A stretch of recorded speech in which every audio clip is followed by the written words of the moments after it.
Pemirsa, pada tahun 2023 ini, pemerintah Kabupaten Kudus menerima DBH-CHT dengan jumlah yang cukup besar. Melalui sosialisasi peraturan perundang-undangan di bidang cukai yang masih terus digalakkan oleh pemerintah Kabupaten Kudus, kita akan mengetahui bagaimanakah peruntukan dari DBH-CHT pada tahun ini dan apakah ada perubahan dari alokasinya. Tetap bersama saya Elma Rosana di Liputan Khusus.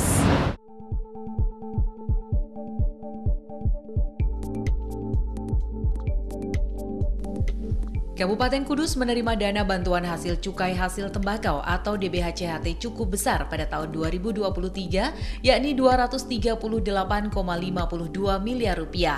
Angka ini lebih besar dari tahun sebelumnya, yakni Rp174 miliar. Jumlah tersebut belum termasuk sisa anggaran cukai di tahun 2022 lalu yang tak bisa terserap seluruhnya. Kabupaten Kudus selalu mendapatkan bagi hasil tertinggi di Jawa Tengah dibanding kabupaten kota lainnya, mengingat nilai cukai yang dihasilkan Kabupaten Kudus juga terbesar karena banyaknya perusahaan rokok berdiri di wilayah ini.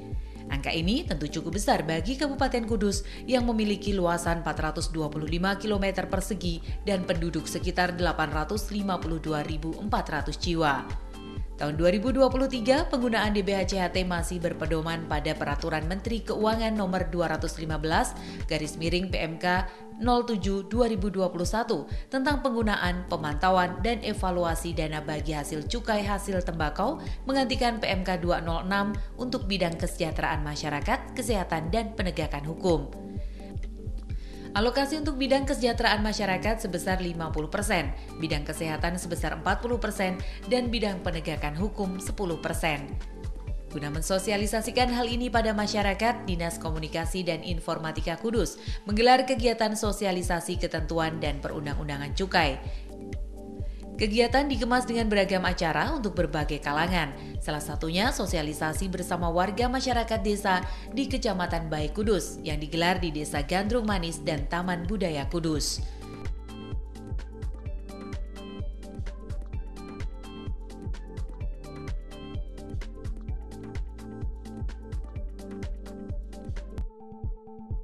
Bupati Kudus Hartopo dalam pemaparan materi sosialisasi optimis penggunaan DBH-CHT tahun 2023 ini akan lebih optimal, meski ia mengakui aturan penggunaan DBH-CHT yang membuat DBH-CHT tak bisa terserap maksimal tahun lalu. Tahun ini pihaknya tetap akan memaksimalkan prioritas penggunaan DBH-CHT, seperti pemberian BLT yang telah dibagikan tahap 1 sebelum Lebaran. Apalagi tahun ini, Kudus memiliki kelonggaran untuk dapat memanfaatkan DBH-CHT untuk infrastruktur sebesar 38,6 miliar.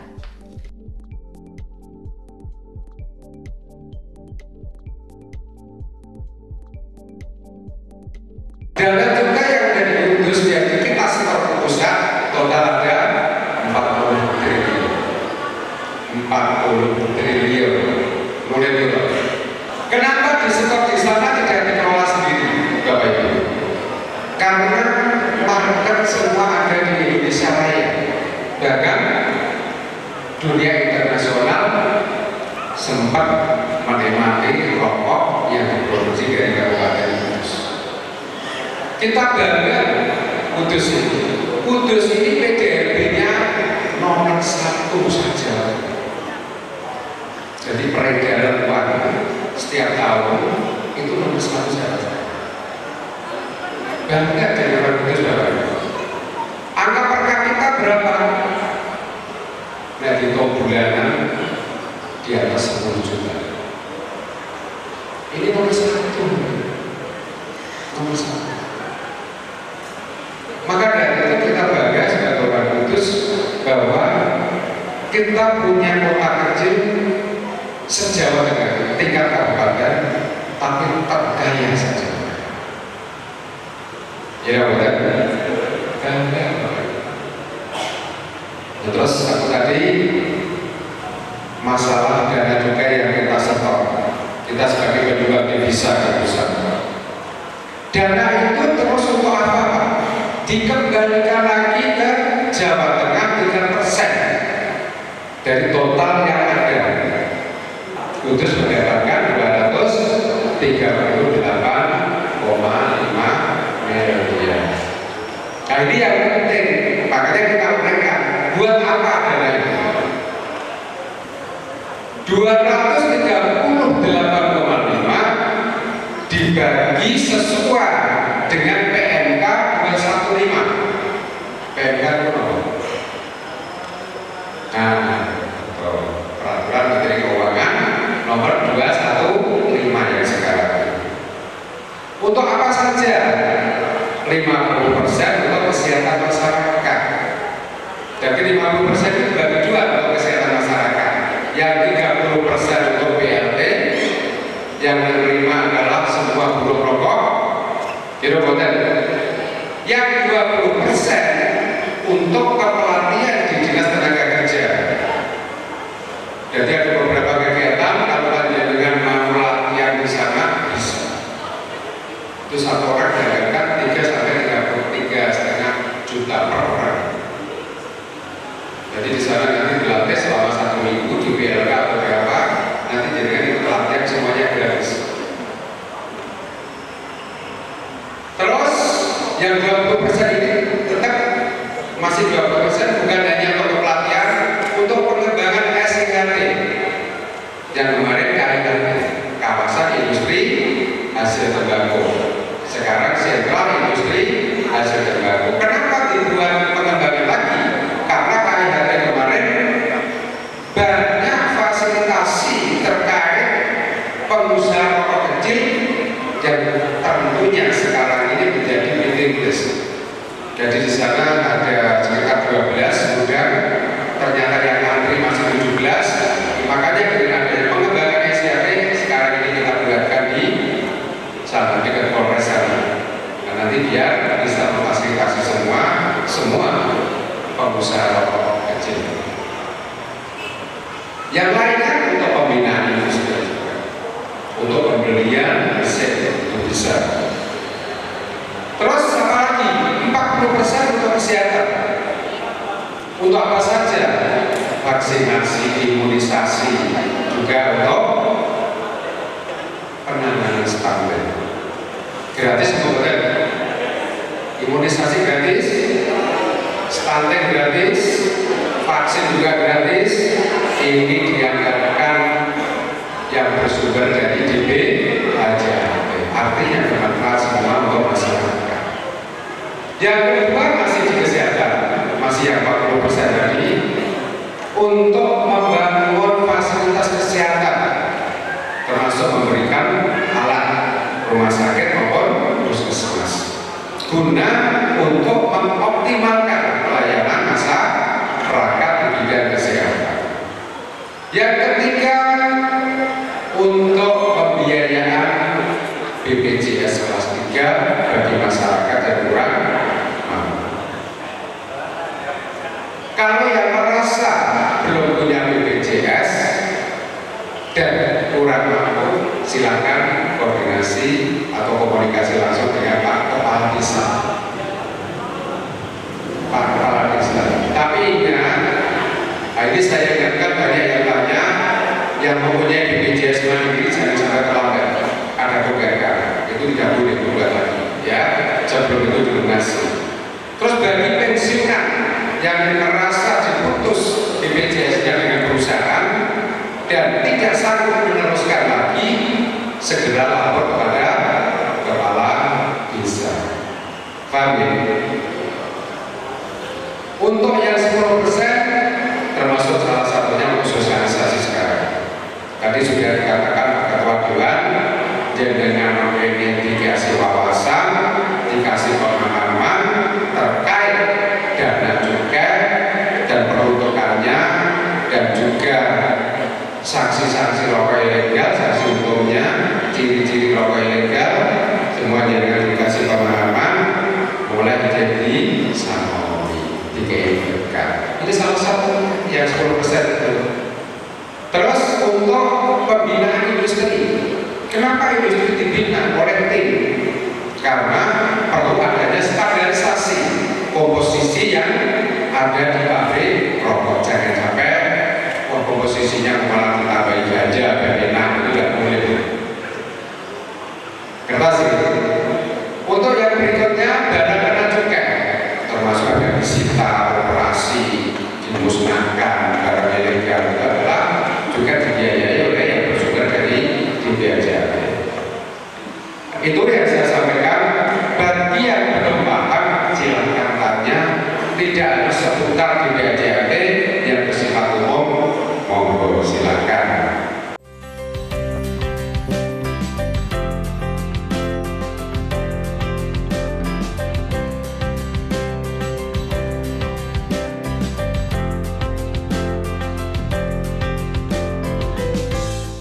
Pembangunan infrastruktur masih menjadi harapan banyak masyarakat Kudus, apalagi cuaca ekstrim telah banyak membuat jalan-jalan di Kudus rusak.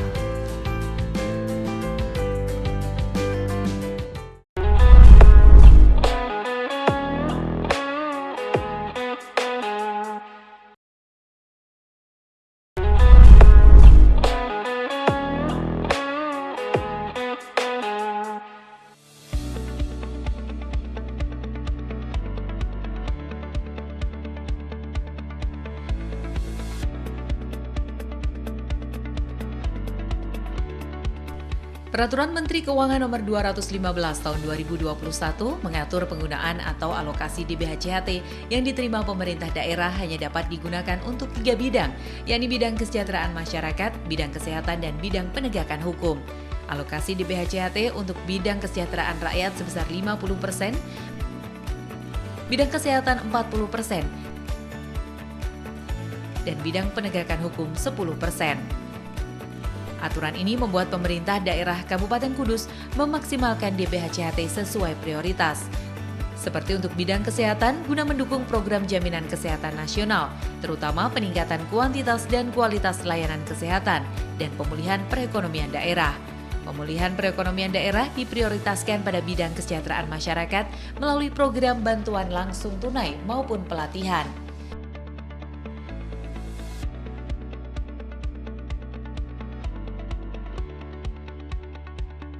Tahun ini, Kudus diberi kelonggaran dengan dibolehkannya menggunakan anggaran DBH-CHT sebesar 38,5 miliar untuk pembangunan infrastruktur. Kelonggaran dalam penggunaan DBH-CHT untuk kegiatan infrastruktur karena alokasi dana cukai yang diterima Kabupaten Kudus tahun ini mengalami kenaikan, sehingga setelah kebutuhan wajib terpenuhi, sisanya bisa digunakan untuk kegiatan infrastruktur.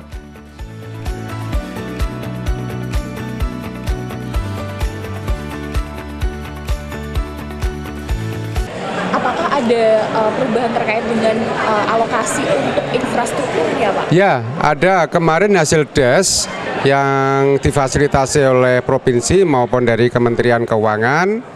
Ini hasil upaya memang saya dengan Pak Ketua Dewan kemarin untuk mengupayakan supaya itu ada kelonggaran yang untuk infrastruktur. Akhirnya Alhamdulillah kita dikasih kelonggaran senilai 38 miliar.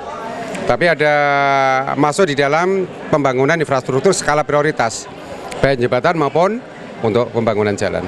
Maka untuk yang lain, Kudus ini mempunyai dana pemeliharaan sekitar 8-10 miliar.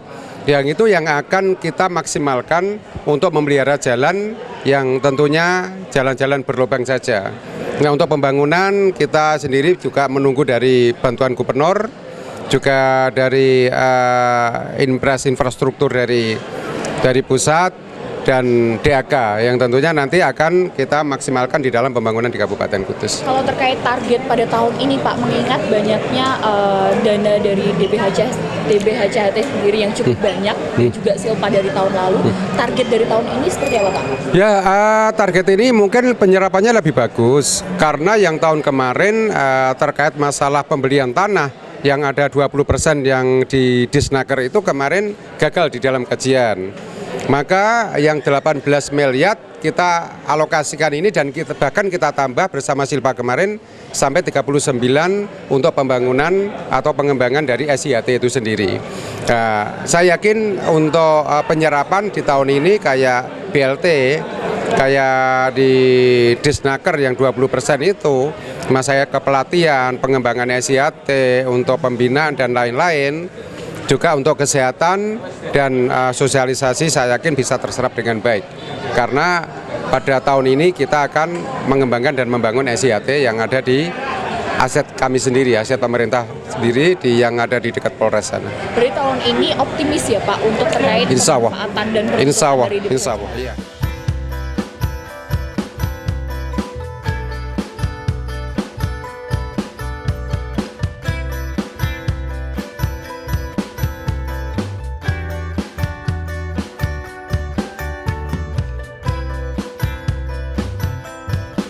Kelonggaran ini tak bisa dipungkiri adalah hasil komunikasi yang intens antara Bupati Kudus dan Ketua DPRD Kudus, Mas An, dengan pihak Kementerian Keuangan, agar anggaran DBH-CHT yang besar ini dapat dirasakan manfaatnya oleh masyarakat Kudus. Anggaran yang besar ini bagi Ketua DPRD Kudus, Masan juga harus terserap maksimal. Ia terus mengevaluasi dan melakukan komunikasi dengan OPD agar penyerapan alokasi DBHCHT lebih optimal.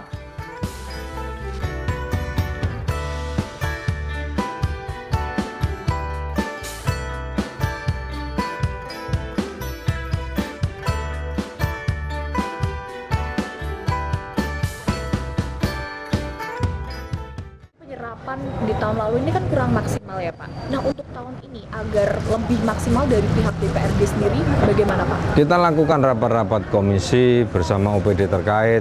Kita lakukan support kepada mereka. Ayo cepat laksanakan. Dengan melalui proses yang benar. Ya, tentunya dengan rapat-rapat kerja yang kita lakukan ya berupaya agar OPD yang hari ini masih belum maksimal biar cepat melaksanakan anggaran itu, karena anggaran cukai ini setiap tahun kita dapat, penggunaannya diatur oleh peraturan Menteri Keuangan yang tentunya kalau penggunaannya bebas kasih saja infrastruktur selesai, tapi kalau ini memang masih diatur oleh PMK maka ada item-item khusus yang harus terpenuhi sehingga alokasi yang bisa diberikan ya 40% untuk kesehatan, 50% untuk kesmas. Di posisi itu yang nantinya betul-betul kita awasi dalam proses pelaksanaan biar nanti tidak menjadi silpa lagi. Ini kan kita sudah sampai di pertengahan tahun ya Pak. Untuk penyerapan dari DBHCHT sendiri ini sudah berapa persen Pak? Secara keseluruhan kami belum menghitung, tetapi sesuai dengan hasil laporan dari beberapa OPD, ada OPD yang serapan anggaran hari ini baru 5%. Jadi ya memang sangat mengkhawatirkan, dan itu yang saya sampaikan tadi, mungkin dari proses hasil evaluasi nanti di perubahan APBD kalau memang tidak bisa melaksanakan, kami akan lakukan konsultasi dengan pemerintah provinsi maupun dari Kementerian Keuangan, anggaran itu bisa kita geser untuk yang lain biar nanti manfaatnya jelas untuk masyarakat.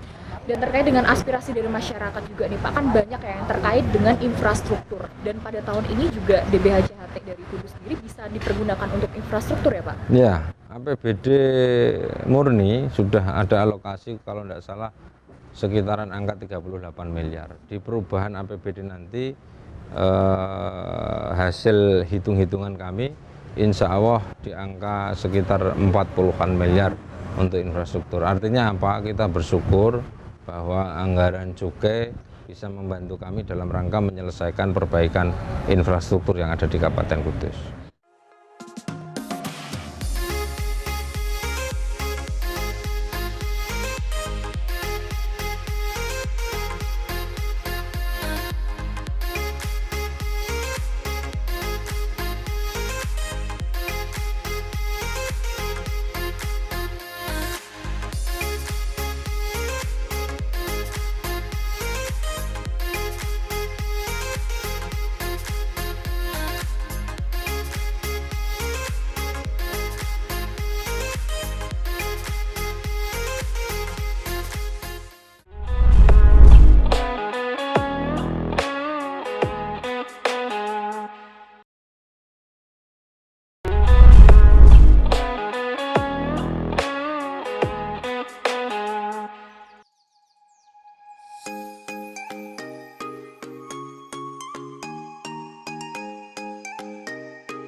Selain pemanfaatan untuk masyarakat secara langsung, yang tak kalah penting dari penggunaan anggaran DBHCHT adalah peningkatan kesadaran dan pengetahuan masyarakat tentang cukai itu sendiri.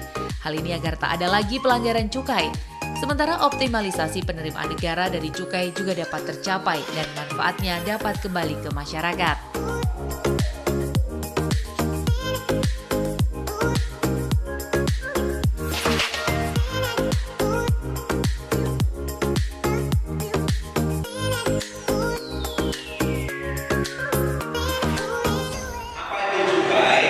Menurut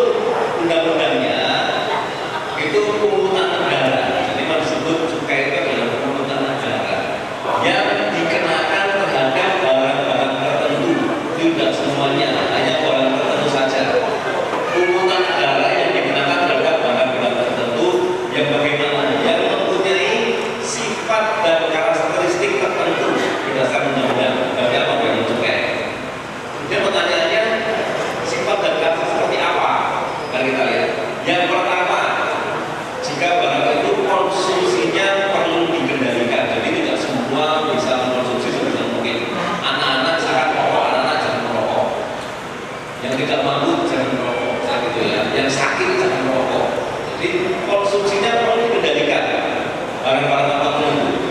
Kemudian peredarannya perlu diawasi, tidak sembarangan. Yang ketiga, pemakaiannya barang tersebut dapat menimbulkan dampak buruk baik bagi kita sebagai manusia maupun untuk lingkungan. Untuk lingkungan pun jika ada dampak buruknya maka bisa dikenakan cukai. Kemudian yang keempat, memang untuk pemakaiannya perlu pembebanan pungutan negara dengan keadilan dan keseimbangan ada dua ini. Jadi diperkirakan itu untuk keadilan dan keseimbangan maka perlu dilakukan pungutan cukai. Nah sekarang apa saja barang-barang tertentu yang kita lihat? Ini kalau dulu, zaman dulu itu kenyataan itu masuk kena cukai. Kemudian bir kena cukai, gula itu kena cukai. Dan sekarang kita lihat, sekarang hanya ada tiga. Yang pertama, alkohol atau etil alkohol itu punya dampak buruk untuk lingkungan. Bagaimana pembayaran cukainya? Pembayaran cukainya itu dari pabrik, sebelum dia keluar dari pabrik, cukainya sudah dibayar dulu. Jadi kalau ada pabrik alkohol dulu contohnya di Karanganyar Solo itu ada pabrik tidak lama itu pabrik alkohol. Jadi begitu dia produksi selesai sebelum dikeluarkan dia bayar cukai dulu. Kemudian yang kedua, minumannya, minuman mengandung etil alkohol atau MREA atau minuman keras miras atau minum itu sudah kena. Nah, pembayaran cukainya ada dua. Ada yang memang dia dibayar dulu, ada yang pelunasannya itu dengan cara dilengkapi kita cukai. Jadi kalau ada minuman keras itu ada yang kita cukai dan tidak, karena ada bedakan yang belum manfaat yang sampai 5% itu belum pakai kita cukai, tapi yang 5% ke atas itu pakai kita cukai. Itu MMA itu tadi saya. Kemudian yang ketiga, hasil tembakau. Hasil tembakau ada macam-macam banyak. Mari kita lihat hasil tembakau bukan hanya rokok aja sigaret saja. Jadi tembakau kinis itu termasuk hasil tembakau. Cerutu, rokok daun atau rokok, kemudian sigaret. Sigaret ini ada dua. Sigaret yang diproduksi oleh mesin namanya SKM, sigaret mesin, atau sigaret yang pakai tangan SKT, misalkan sigaret kretek pakai tangan SKT.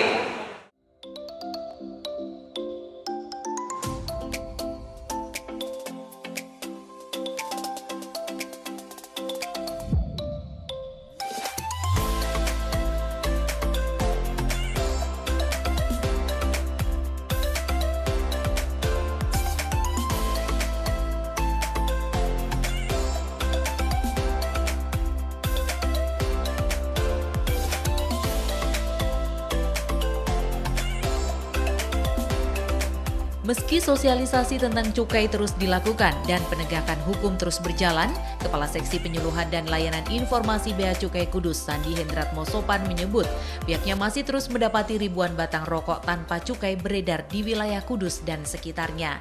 Ini menjadi pekerjaan rumah bagi Bea Cukai untuk terus mengawasi dan melakukan tindakan bekerja sama dengan Satpol PP Kudus. Apalagi, Bea Cukai juga harus terus mengoptimalisasikan penerimaan negara dari cukai agar dapat tercapai dan manfaatnya dapat kembali ke masyarakat. Terkait dengan penerimaan negara nih, di bidang cukainya sendiri, itu dari Kudusnya sendiri optimalisasi yang dilakukan dari Bea Cukai Kudus ini seperti apa, Pak? Kita lihat tahun 2022 kemarin kita punya target 37,05 triliun ya. Jadi kantor Bea Cukai Kudus itu penerimaan terbesar kedua se-Indonesia. Kedua. Jadi kalau untuk cukai itu penerimaan terbesar kedua di Kudus. Tahun lalu 2022 itu kita punya target 37,05, kita mencapai target 37,5. Jadi ya, lebih dari 100% itu. Nah, karena penerimaan itu tercapai, kemudian cukai tahun ini naik sampai 2024, maka target kami dinaikkan saat ini tahun ini menjadi 39,8 triliun, hampir 40 triliun. 39,8 triliun. Memang efeknya dengan kenaikan cukai itu semakin bertambah rokok yang ilegal, karena masyarakat tadi sampaikan di pertanyaan Ibu tadi itu, begitu cukai naik ya orang akan beli yang nyari yang murah gitu. Nah, itu tantangan buat kami. Gitu. Nah, tantangan tersebut kan salah satunya upaya kan Ya. juga dengan sosialisasi ya, Pak? Betul. Nah, poin penting ataupun tujuan output yang ingin disampaikan lewat sosialisasi Sosialisasi. ini tuh apa sih? Pak? Nah, gini Mbak Elma, tadi saya sampaikan ada beberapa hal ya. Yang pertama, masyarakat tuh tahu tentang cukai, apa itu cukai. Kemudian manfaat cukai. Jadi cukai itu kan bagian dari pendapatan negara, penerimaan negara untuk membiayai belanja-belanja negara. Karena nggak mungkin ada pengeluaran belanjaan yang tidak ada penerimaannya. Nah, cukai bagian dari itu. Kalau kita lihat tadi di APBN sekitar 2.000 triliun itu pendapatan negara diharapkan, kita ada 245 triliun target cukai yang diharapkan untuk penerimaan negara. Sebegitu besarnya. Nah, masyarakat paham, kemudian mereka tahu manfaatnya diantaranya dari cukai tadi itu akan dikembalikan ke pemerintah daerah melalui DBHCHT, dana bagi hasil cukai hasil tembakau, yang nanti kembali masyarakat bisa melalui kesejahteraan masyarakat, pembinaan industri, kesehatan, kemudian juga penegakan hukum tadi itu. Nah, mereka merasakan bahwa itu kembali. Nah, mereka juga akan tahu bahwa rokok-rokok ilegal yang tidak membayar cukai berarti tidak ada kontribusi sama sekali untuk baik negara maupun masyarakat sekitar. Nah, setelah itu mereka paham, maka kami juga kenalkan tadi ciri-ciri rokok ilegalnya, kemudian kami meminta menghimbau apabila nanti masyarakat ketemu rokok ilegal bisa disampaikan ke kami, laporkan ke kami, atau mungkin kalau mereka takut bisa sampaikan ke Satpol PP. Nah, nanti karena kami saat ini juga selalu koordinasi kerjasama dengan Satpol PP dalam hal pemberantasan rokok ilegal.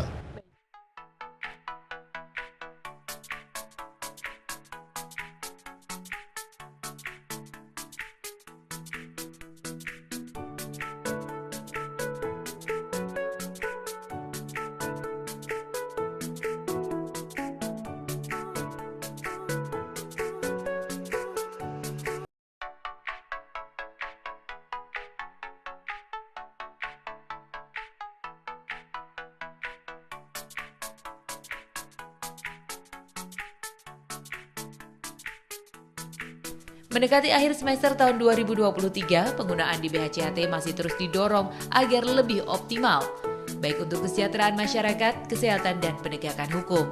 Meski banyak kendala yang harus dihadapi, pemerintah Kabupaten Kudus yakin penyerapan DBHCHT akan jauh lebih optimal guna kepentingan masyarakat Kudus.